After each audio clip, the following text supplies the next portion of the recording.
So today we're going to be talking about what we use in our pest spray to control the most common houseplant pests. We use a combination of 3 ingredients that you can find at your local Walmart or Target or other big box store, Home Depot, Lowe's, or even your local garden center. The primary ingredient is Captain Jack's Deadbug Brew concentrate, which is Spinosad. Spinosad is an insecticide that is composed of spinosad A and D. It is completely safe around all mammals, but is slightly toxic to some fish and toxic to honeybees. We have Captain Jack's NeemMax concentrate, which is cold pressed neem oil. This stuff is really stinky, so we use half of the recommended dosage. When properly diluted, neem oil is completely safe for all pets. Then we also use Dr. Bronner's Peppermint Castile soap. This stuff is a soap that is made from a blend of multiple plant oils. This soap is completely pet safe because of how little peppermint is actually in the product and because of how much we dilute it. You can use it for a variety of things. However, we use 1 tablespoon per 32 ounce or a little bit more because the peppermint oil in this product helps dampen the overwhelming smell of the neem oil. And we mix that all into a 32 ounce spray bottle, top it with water, and voila. So the Captain Jack's Deadbug Brew concentrate, the Spinosad, it should come with a measuring cup. I use this to make everything. I use it for all the ingredients. It's great. It's really useful and it's practical. And it clips onto the lid, so it's always there. So for each ingredient, we're using 1 tablespoon, except for the neem oil, which I use half. And the reason is that neem oil is actually it's like suffocating. It's really thick in the air.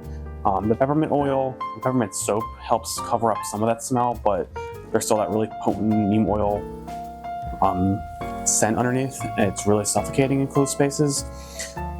They recommend to use a tablespoon per 32 flow ounce, but I use half of that. So I'm just going to measure out using this cup. It's 1 tablespoon.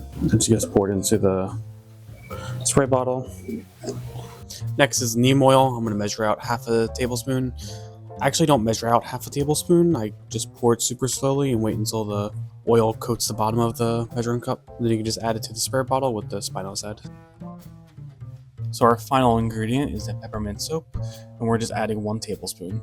You can add a little bit more, as we discussed earlier, but 1 tablespoon does the trick. And then once you have it measured out, you can just add it to your spray bottle. And then once you have all your ingredients added, you can just top this off with water, shake it up, and then you got your bug spray.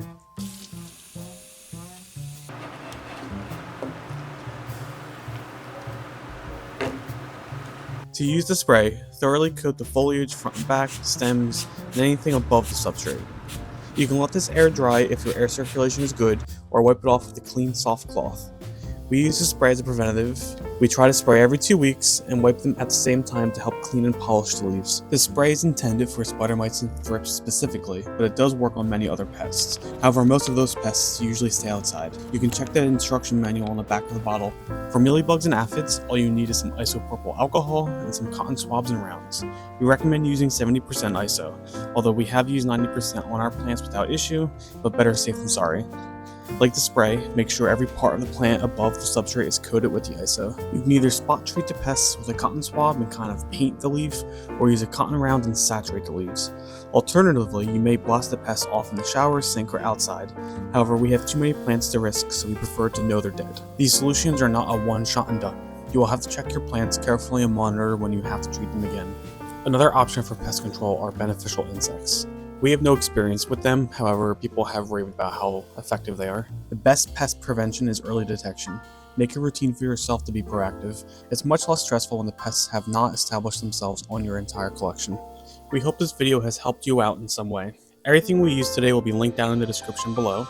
Look out for our next video on winter plant care with Bob's Garden Center.